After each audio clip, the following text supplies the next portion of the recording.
अर्जुन की सुहागरात थी, लेकिन उसकी दूसरी पत्नी कनिका ने उसको अपना घूंघट नहीं उठाने दिया। उसने कहा, मेरे गुरुजी ने मुझे 3 महीने घूंघट में रहने के लिए कहा है, इसीलिए तुम 3 महीने तक मेरे पास लेट भी नहीं सकते।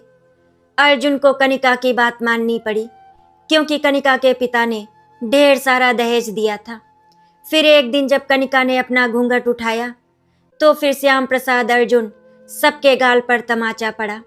आखिर क्या राज है उस घूंघट वाली बहू का? बहू, आज से ये घर तुम्हारा है, श्याम प्रसाद जी ने मुस्कुराते हुए कहा। और नई नवेली दुल्हन कनिका ने चुपचाप अपना सिर झुका लिया। उसके चेहरे पर पड़ा लंबा लाल घूंघट इतना गहरा था कि कोई उसकी आंखें तक नहीं देख पा रहा था। आंगन में रिश्तेदार बैठे नई बहू की तारीफ कर रहे थे।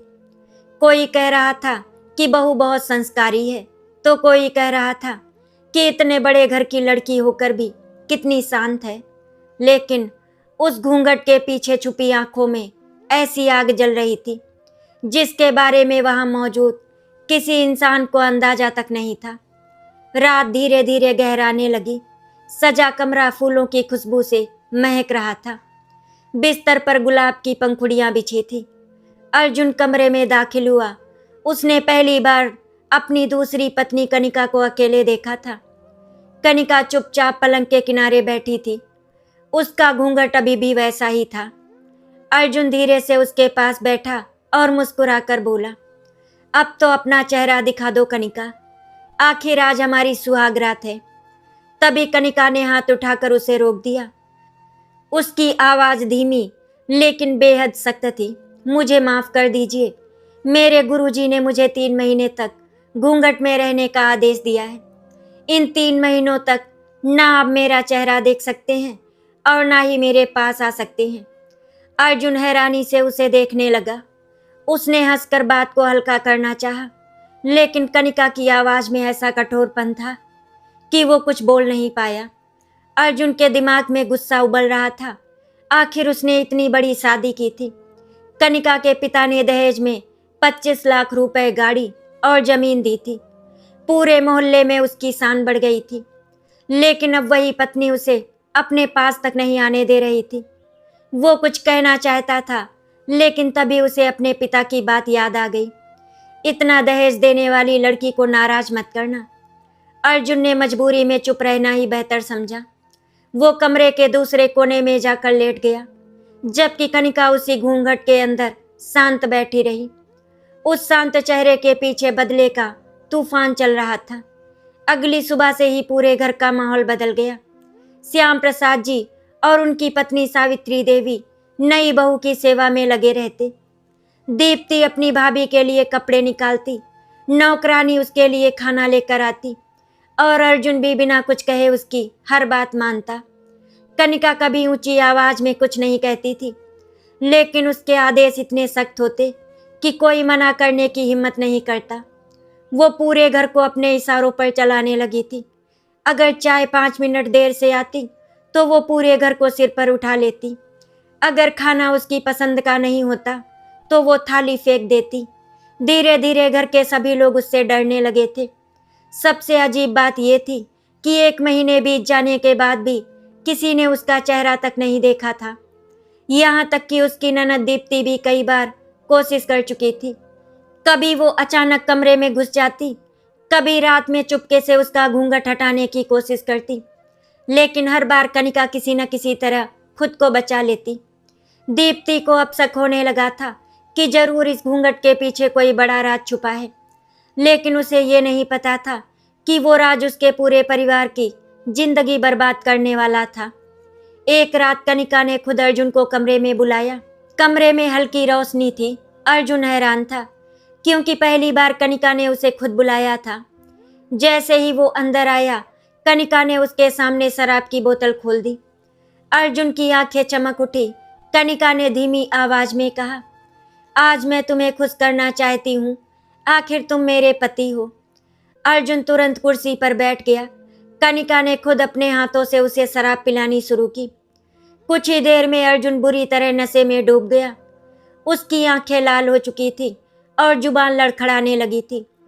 कनिका ने धीरे से नोटों की एक गड्डी उसके सामने रखी और मुस्कुराकर बोली, अच्छा अर्जुन, एक बात बताओ, तुम्हारी पहली पत्नी आखिर गई कहाँ?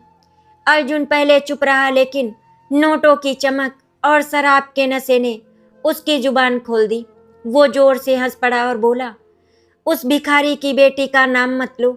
उसके बाप ने हमें पैसे देने बंद कर दिए थे, फिर वो हमारे किस काम की थी? कनिका की मुट्ठियां कस गईं, लेकिन उसने खुद को संभाल लिया।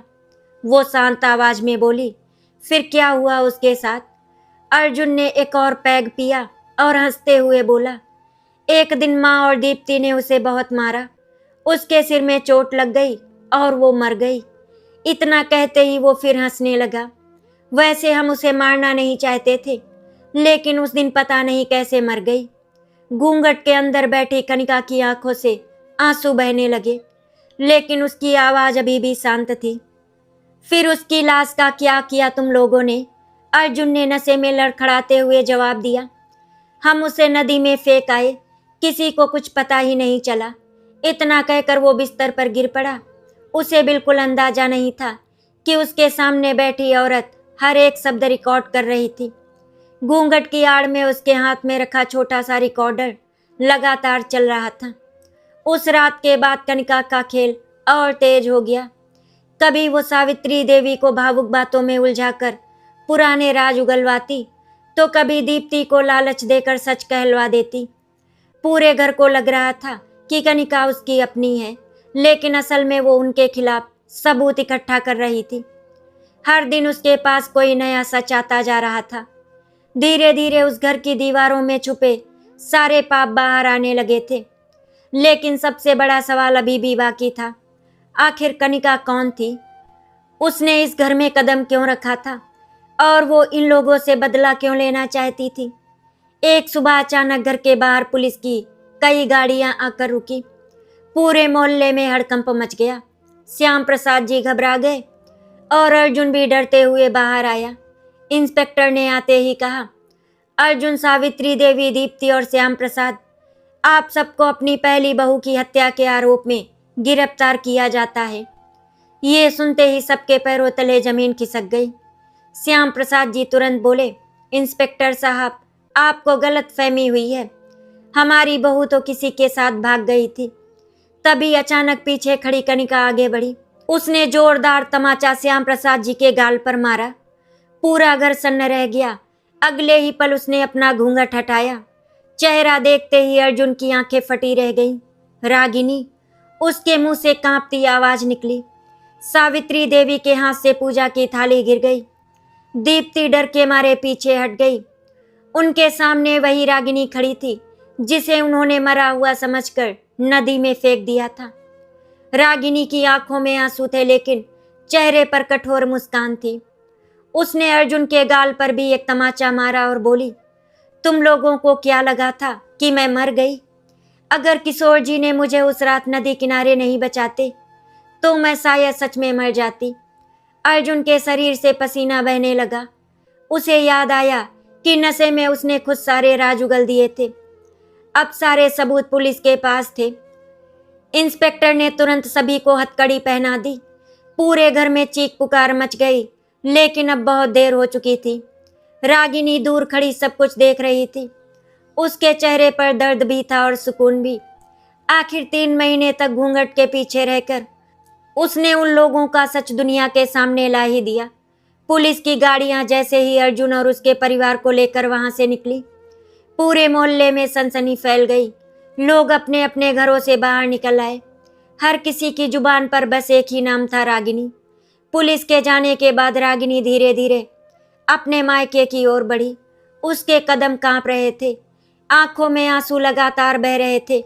इतने दिनों बाद वो अपने घर लौट रही थी। रास्ते भर उसे वो रात याद आती रही जब उसकी जिंदगी पूरी तरह बदल गई थी। उसका दिल तेजी से धड़कने लगा। जैसे ही उसने अपने पुराने घर का दरवाजा देखा तो उसकी आंखें भर आई। उसने कांपते हाथों से दरवाजा खटखटाया।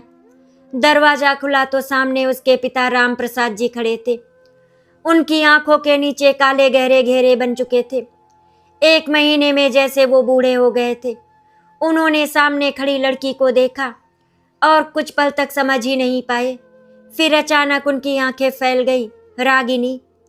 अगले ही पल रागिनी फूट फूट कर रो पड़ी और अपने पिता के सीने से लिपट गई। अंदर से उसकी माँ शारदा देवी भी दौड़ती हुई बाहर आई। बेटी को जिंदा देखकर उनके पैरों तले जमीन खिसक गई। उन्होंने चीखते हुए रागिनी को गले लगा लिया। पूरा घर रोने की आवाजों से भर गया।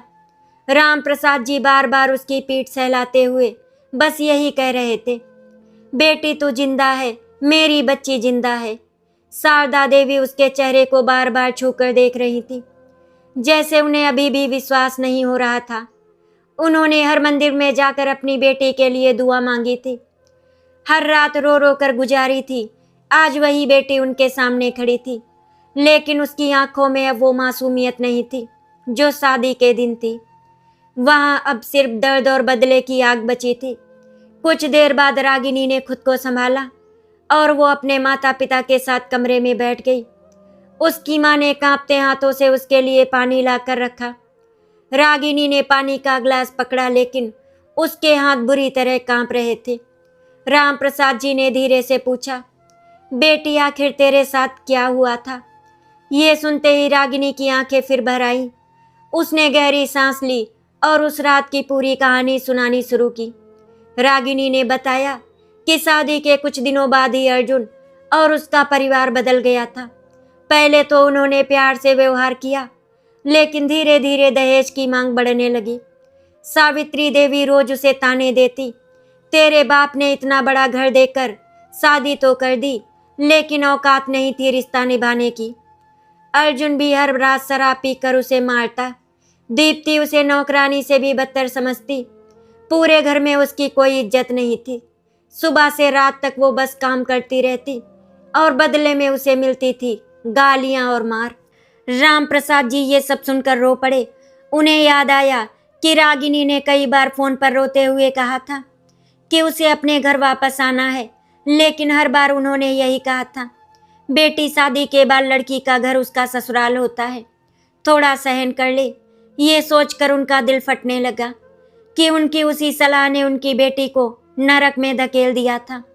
रागिनी ने आंसू पोंछे और आगे बताया, उस रात भी रोज की तरह माजी और दीप्ति ने मुझे बहुत मारा।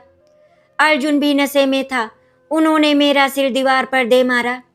मुझे बस इतना याद है कि मेरे सिर से बहुत खून निकल रहा था। फिर सब अंधेरा हो गया, कमरे में सन्नाटा छा गया। शारदा देवी रोते हुए अपनी बेटी का हाथ पकड़कर बैठ गई।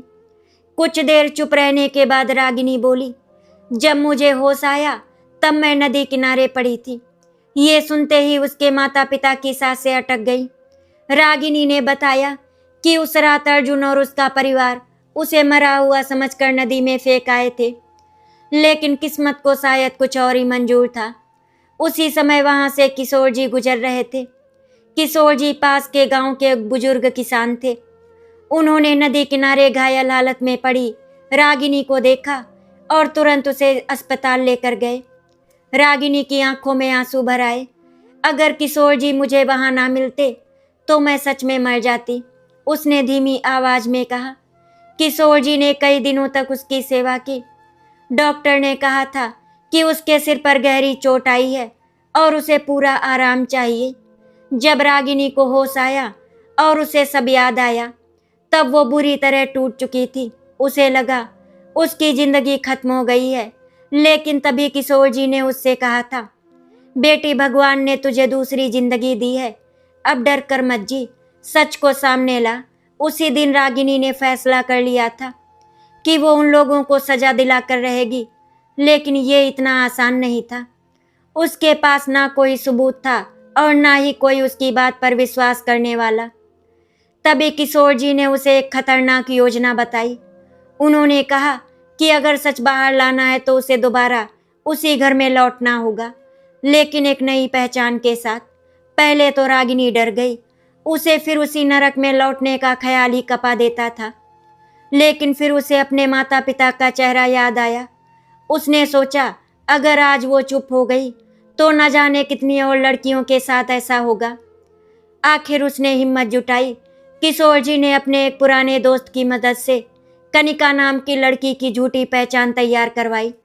नकली रिश्तेदार, नकली घर, सब कुछ तैयार किया गया। अर्जुन के परिवार को बस इतना दिखाया गया कि कनिका के पिता बहुत अमीर हैं और लाखों का दहेज देने को तैयार है। दहेज का नाम सुनते ही अर्जुन और उसका परिवार बिना कुछ जांचे परखे शादी के लिए तैयार हो गया। उन्हें क्या पता था कि जिस लड़की को वे अपने घर ला रहे हैं वो कोई और नहीं बल्कि उनकी पहली बहू रागिनी थी। रागिनी ने तभी तय कर लिया था कि जब तक वो सबूत इकट्ठा नहीं कर लेती तब तक अपना चेहरा किसी को नहीं दिखाएगी। इसी वजह से उसने घूंघट वाली कहानी बनाई और गुरुजी का बहाना देकर खुद को छुपाए रखा। राम प्रसाद जी और शारदा देवी अपनी बेटी की कहानी सुनकर कांप उठे। उन्हें यकीन नहीं हो रहा था कि उनकी सीधी सादी बेटी ने अकेले इतना बड़ा खेल खेला। लेकिन रागिनी के चेहरे पर अब दर्द के साथ साथ एक अजीब सी मजबूती भी थी। उसने धीमी आवाज में कहा, मैं उन्हें मारना नहीं चाहती थी, मैं बस चाहती थी कि उन्हें अपने पापों की सजा मिले। तभी बाहर से किसी के कदमों की आवाज आई। दरवाजा खुला और अंदर किशोर जी आए। राम प्रसाद जी तुरंत उनके पैरों में गिर पड़े। उनकी आंखों से आंसू बह रहे थे। आपने मेरी बेटी को नई जिंदगी दी है, वो रोते हुए बोली। किशोर जी ने उन्हें उठाया और कहा, मैंने कुछ नहीं किया भाई साहब, आपकी बेटी बहुत बहादुर है, इतनी हिम्मत हर किसी में नहीं होती। रागिनी चुपचाप खड़ी किशोर जी को देख रही थी। वो उसे अपनी बेटी की तरह मानने लगे थे। जब पूरी दुनिया ने उसे मरा हुआ समझ लिया था तब सिर्फ वही थे जिन्होंने उसे जीने की वजह दी थी। लेकिन उसी समय शहर के दूसरे कोने में पुलिस स्टेशन के अंदर अर्जुन और उसका परिवार बैठा था। अर्जुन के दिमाग में बार बार वही बात घूम रही थी। जब उसने नशे में रागिनी को सब कुछ बता दिया था, उसे अब समझ आ चुका था कि घूंघट के पीछे बैठी कनिका कोई और नहीं बल्कि उसकी पहली पत्नी थी। अब उसे सबसे ज्यादा डर एक बात का था, अगर रागिनी ने बाकी सबूत भी पुलिस को दे दिए तो शायद इस बार वो लोग जिंदगी भर जेल से बाहर नहीं आ पाएंगे। कुछ घंटे पहले तक जो लोग खुद को समाज का सबसे इज्जतदार परिवार समझते थे, आज वही लोग अपराधियों की तरह पुलिस की निगरानी में बैठे थे। अर्जुन की आंखों के सामने बार बार रागिनी का चेहरा घूम रहा था। उसे अब भी यकीन नहीं हो रहा था कि जिसे उसने मरा हुआ समझकर नदी में फेंक दिया था, वही लड़की वापस आकर उसकी जिंदगी तबाह कर रही थी। सावित्री देवी लगातार रोए जा रही थी। उनकी हालत खराब हो चुकी थी। वो बार बार अर्जुन से कहती, तूने शराब पीकर सब कुछ क्यों बोल दिया? अगर तू चुप रहता तो आज हम यहाँ ना होते। अर्जुन सिर झुकाकर बैठा रहा। उसके पास कोई जवाब नहीं था। दीप्ति डर के मारे कांप रही थी। उसे याद आ रहा था कि कैसे उसने कई बार रागिनी को बेरहमी से पीटा था। उस समय उसे लगता था कि एक गरीब लड़की की जिंदगी की कोई कीमत नहीं होती, लेकिन आज वही लड़की उन सब की बर्बादी बन चुकी थी। श्याम प्रसाद जी ने गुस्से में मेज पर हाथ मारा और बोले, अभी कुछ साबित नहीं हुआ है, पुलिस के पास सिर्फ बातें हैं, कोई सबूत नहीं। तभी सामने बैठे इंस्पेक्टर ने उनकी बात सुन ली। वो धीरे धीरे उनके पास आए और मुस्कुराकर बोले, सबूत भी हैं श्याम प्रसाद जी, और बहुत ही मजबूत सबूत हैं। इतना कहकर उन्होंने मोबाइल में रिकॉर्डिंग चला दी। अगले ही पल कमरे में अर्जुन की आवाज़ गूंजने लगी, हमने उसे नदी में फेंक दिया, किसी को कुछ पता ही नहीं चला। ये सुनते ही चारों के चेहरों का रंग उड़ गया। सावित्री देवी कुर्सी पर ही बैठ गईं। दीप्ति की आंखों से आंसू निकल पड़े। अर्जुन का गला सूख गया। उसे महसूस हो गया था कि अब बचना मुश्किल है, लेकिन असली झटका अभी बाकी था। इंस्पेक्टर ने दूसरी रिकॉर्डिंग चलाई। इस बार सावित्री देवी की आवाज़ सुनाई दी, उस मनहूस लड़की ने हमारे घर की खुशियां छीन ली थी, मर गई तो अच्छा हुआ। ये सुनते ही सावित्री देवी चीख पड़ी, नहीं ये झूठ है, मैंने गुस्से में कहा था। लेकिन अब उनकी आवाज़ सुनने वाला कोई नहीं था। उसी समय एक कांस्टेबल अंदर आया और बोला, सर नदी किनारे से कुछ सबूत और मिले हैं।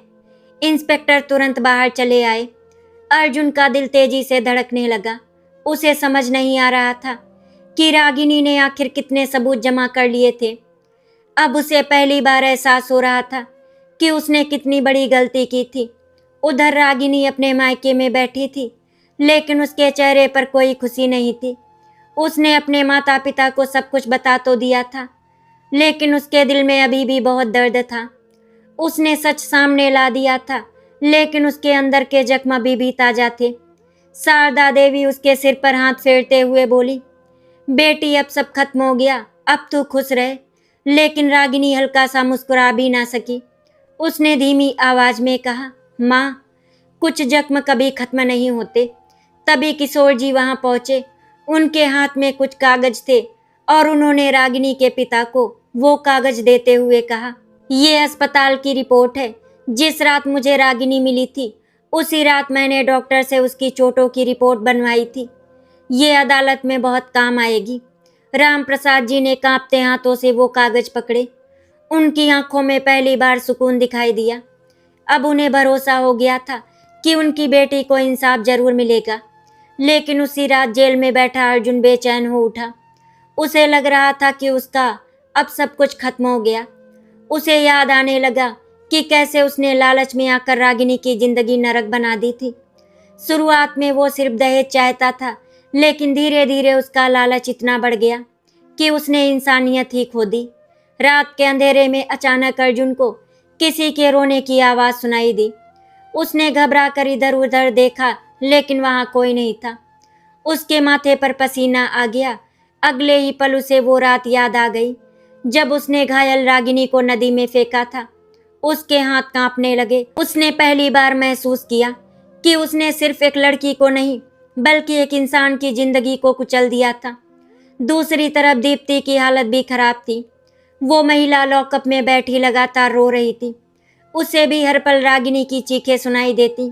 उसे याद आया कि कैसे वो अपनी भाभी को छोटी छोटी बातों पर मारती थी, कभी खाने में नमक कम होने पर, कभी कपड़े ठीक से ना धोने पर। उस समय उसे मजा आता था, लेकिन आज वही यादें उसे अंदर से तोड़ रही थी। सुबह होते ही पुलिस ने चारों को कोर्ट में पेश करने की तैयारी शुरू कर दी। बाहर मीडिया वालों की भीड़ जमा हो चुकी थी। हर न्यूज चैनल पर यही खबर चल रही थी, मरी हुई बहू घूंघट वाली दुल्हन बनकर लौटी और खोले अपनी ससुराल वालों के राज। उधर रागिनी भी कोर्ट जाने की तैयारी कर रही थी। उसने पहली बार बिना घूंघट के खुद को आईने में देखा। उसने धीरे से आईने को छुआ। उसे वो दिन याद आ गया जब शादी के बाद वो अपने सपने लेकर इस घर में आई थी, लेकिन उन लोगों ने उसके हर सपने को तोड़ दिया था। तभी किशोर जी उसके पास आए और बोले, डर मत बेटी, सच हमेशा जीतता है। रागिनी ने उनकी तरफ देखा। उसकी आंखों में आंसू थे, लेकिन इस बार उन आंसुओं में कमजोरी नहीं, हिम्मत थी। अर्जुन और उसका परिवार हथकड़ियों में था। पूरे रास्ते लोग उन्हें घूर रहे थे। जो लोग कभी उनकी इज्जत करते थे, आज वही लोग उन्हें घृणा की नजरों से देख रहे थे। लेकिन अर्जुन के मन में अभी भी एक उम्मीद बाकी थी। उसे लग रहा था कि शायद अदालत में जाकर वो खुद को बचा लेगा। उसे क्या पता था कि रागिनी ने उसके खिलाफ ऐसा सबूत भी संभाल कर रखा है जो उसकी पूरी दुनिया हमेशा के लिए खत्म कर देगा। कोर्ट के बाहर सुबह से ही लोगों की भीड़ जमा थी। हर किसी की नजरें उसी केस पर टिकी थी जिसने पूरे शहर को हिला दिया था। रागिनी भी अपने माता पिता और किशोर जी के साथ कोर्ट में पहुंची। आज पहली बार वो खुलकर अपने लिए लड़ने जा रही थी।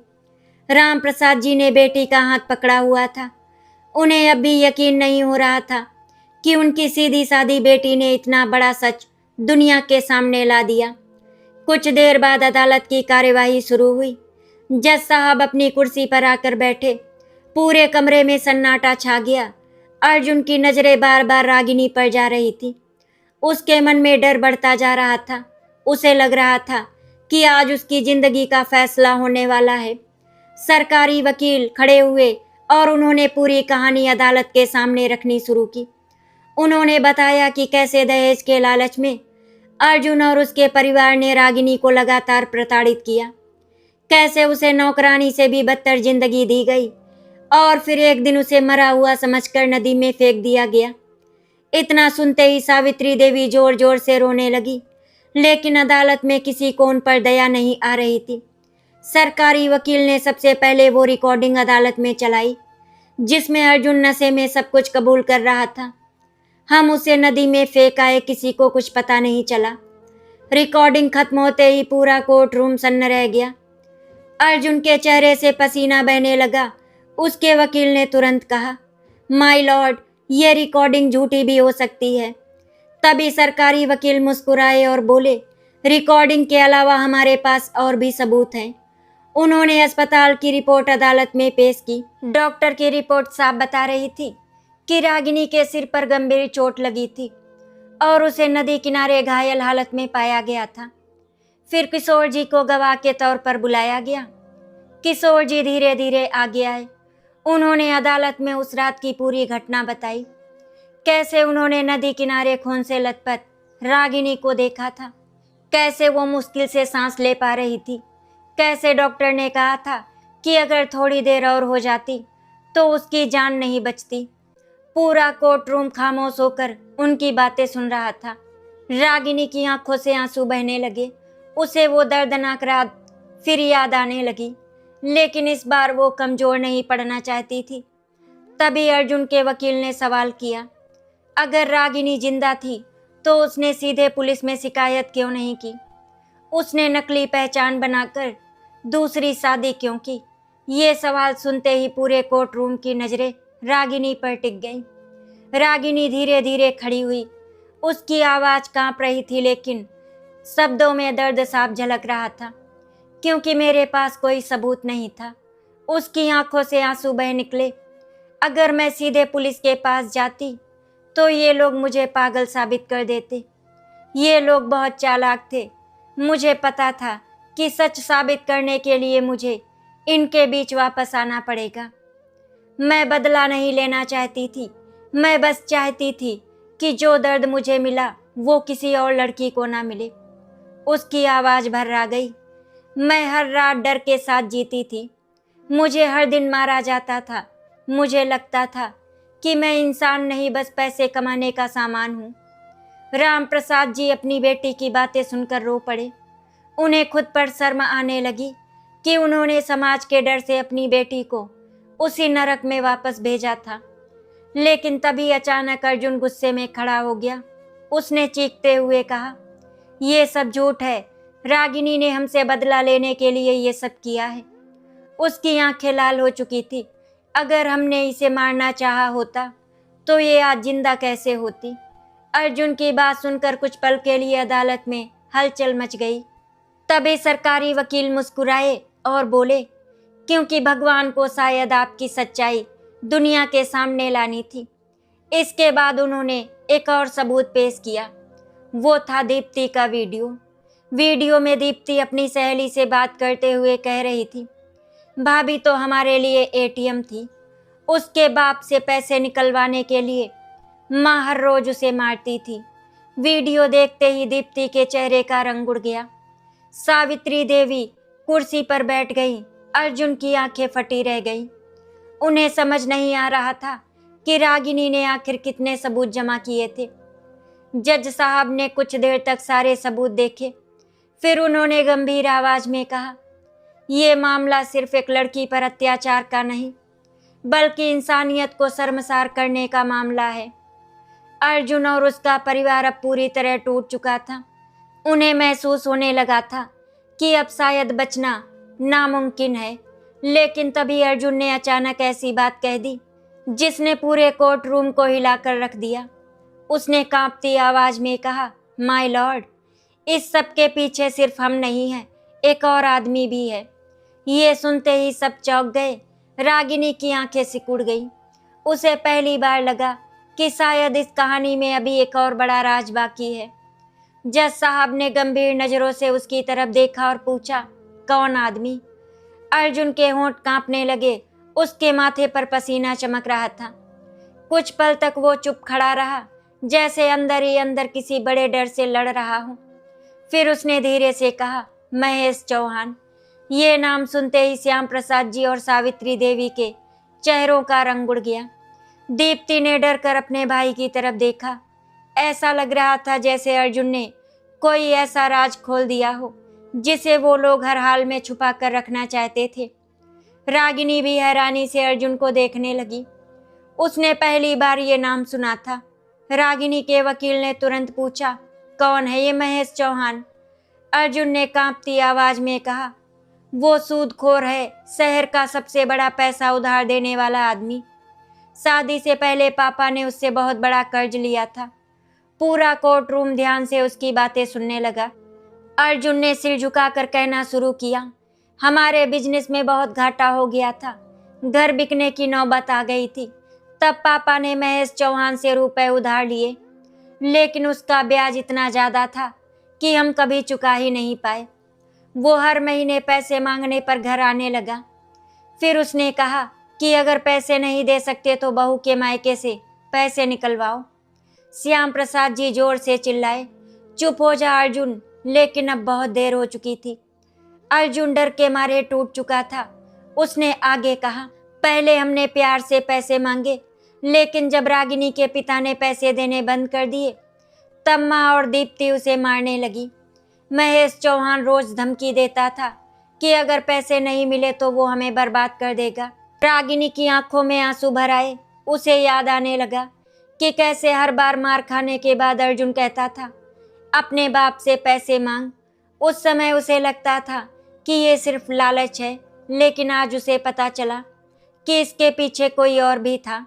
सरकारी वकील ने पूछा, और जिस रात रागिनी को मरा हुआ समझकर नदी में फेंका गया, उस रात क्या हुआ था? अर्जुन की आंखें डर से फैल गई। उसने कांपती आवाज में कहा, उस रात महेश चौहान घर आया था। उसने सबके सामने माँ को थप्पड़ मारा और बोला कि अगर अगले हफ्ते पैसे नहीं मिले तो वो घर छीन लेगा। माँ बहुत गुस्से में थी। उसी रात उन्होंने रागिनी को बुरी तरह पीटना शुरू कर दिया। सावित्री देवी रोने लगी, लेकिन अब अदालत में कोई उनकी मजबूरी सुनने को तैयार नहीं था। अर्जुन ने आगे कहा, जब रागिनी बेहोश होकर गिर गई तो हम डर गए। हमें लगा वो मर चुकी है। फिर हम उसे रात में नदी में फेंक आए। ये सुनते ही कोर्ट रूम में बैठे लोगों के रोंगटे खड़े हो गए। रागिनी की सांसें तेज हो गई। उसे वो रात याद आने लगी जब वो खून से लथपथ जमीन पर पड़ी थी। तभी सरकारी वकील ने पूछा, अगर महेश चौहान इतना बड़ा अपराधी था तो आपने पहले उसका नाम क्यों नहीं लिया? अर्जुन कुछ पल चुप रहा, फिर धीरे से बोला, क्योंकि हम उससे डरते थे। इतना कहते ही अदालत के बाहर अचानक शोर मचने लगा। पुलिस वाले तेजी से अंदर आए। इंस्पेक्टर ने जज साहब से कहा, माय लॉर्ड, महेश चौहान शहर छोड़कर भागने की कोशिश कर रहा था। पुलिस ने उसे गिरफ्तार कर लिया है। पूरा कोर्ट रूम हैरानी से भर गया। कुछ देर बाद पुलिस महेश चौहान को अदालत में लेकर आई। उसने अंदर आते ही अर्जुन को घूरा। अर्जुन डर के मारे कांप उठा। महेश चौहान ने गुस्से में कहा, सारा इल्जाम मुझ पर डालकर खुद बचना चाहता है। फिर उसने रागिनी की तरफ देखा और हंसने लगा। एक मामूली लड़की ने तुम सबको बर्बाद कर दिया। रागिनी ने उसकी तरफ देखा। उसकी आंखों में डर नहीं था। उसने पहली बार महसूस किया कि सच में कितनी ताकत होती है। तभी इंस्पेक्टर ने अदालत को बताया कि महेश चौहान के खिलाफ पहले से कई दहेज उत्पीड़न और गैर कानूनी वसूली के केस चल रहे थे। वो गरीब परिवारों को कर्ज देकर उन्हें धमकाता था और बहुओं के जरिए पैसे निकलवाने का दबाव बनाता था। फिर महेश चौहान अचानक हंस पड़ा और बोला, गलती सिर्फ मेरी नहीं है। अगर ये लोग लालची ना होते तो आज यहाँ ना खड़े होते। उसकी बात सुनकर श्याम प्रसाद जी का सिर झुक गया। पहली बार उन्हें एहसास हुआ कि उनके लालच ने उनका पूरा परिवार बर्बाद कर दिया। जज साहब ने सभी बातें सुनने के बाद फैसला अगले दिन के लिए टाल दिया। उसी रात जब वो अपने घर लौटी तब अचानक किशोर जी ने उससे एक ऐसी बात कही जिसने उनकी आंखों में फिर आंसू ला दिए। उन्होंने मुस्कुराकर कहा, बेटी कल अदालत फैसला सुनाएगी, लेकिन उसके बाद तू अपनी जिंदगी कैसे जिएगी, ये फैसला सिर्फ तुझे करना है। रागिनी चुप हो गई। अगली सुबह पूरे शहर की नजरें अदालत पर टिकी हुई थी। रागिनी को बार बार अपनी पुरानी जिंदगी याद आ रही थी। वो दिन जब वो सपने लेकर दुल्हन बनकर अर्जुन के घर गई थी, और फिर वो दिन जब उसी घर वालों ने उसे मारकर नदी में फेंक दिया था। शारदा देवी उसके सिर पर हाथ फेरते हुए बोली, बेटी अब सब ठीक हो जाएगा। कुछ देर बाद सब लोग अदालत पहुंचे। दूसरी तरफ अर्जुन और उसका परिवार पुलिस की गाड़ी से उतरा। चारों की हालत बुरी हो चुकी थी। अदालत की कार्यवाही शुरू हुई पूरा कोर्ट रूम खचाखच भरा था। जज साहब ने सभी सबूत और गवाहियों को दोबारा देखा। फिर उन्होंने गंभीर आवाज में एक फैसला सुनाना शुरू किया। अदालत के सामने पेश किए गए सबूत साफ साबित करते हैं कि अर्जुन, सावित्री देवी, दीप्ति और श्याम प्रसाद ने मिलकर रागिनी को दहेज के लिए प्रताड़ित किया, उसके साथ अमानवीय व्यवहार किया और उसे मृत समझकर नदी में फेंक दिया। इसीलिए अदालत चारों अपराधियों को कठोर कारावास की सजा सुनाती है। इतना सुनते ही सावित्री देवी फूट फूट कर रोने लगी। जज साहब ने महेश चौहान की तरफ देखा और बोले, महेश चौहान ने लालच और गैर कानूनी वसूली के जरिए कई परिवारों की जिंदगी बर्बाद की है, इसीलिए अदालत उसे भी कठोर सजा सुनाती है। पूरा कोर्ट रूम तालियों की आवाज से गूंज उठा। रागिनी की आंखों से आंसू बह निकले, क्योंकि आज उसे इंसाफ मिल गया था। आशा करती हूँ आपको हमारी कहानी अच्छी लगी होगी। अगर आपको हमारी कहानी अच्छी लगी तो वीडियो को लाइक एंड शेयर करें, चैनल को सब्सक्राइब करें। वीडियो देखने के लिए आप सभी का बहुत बहुत धन्यवाद।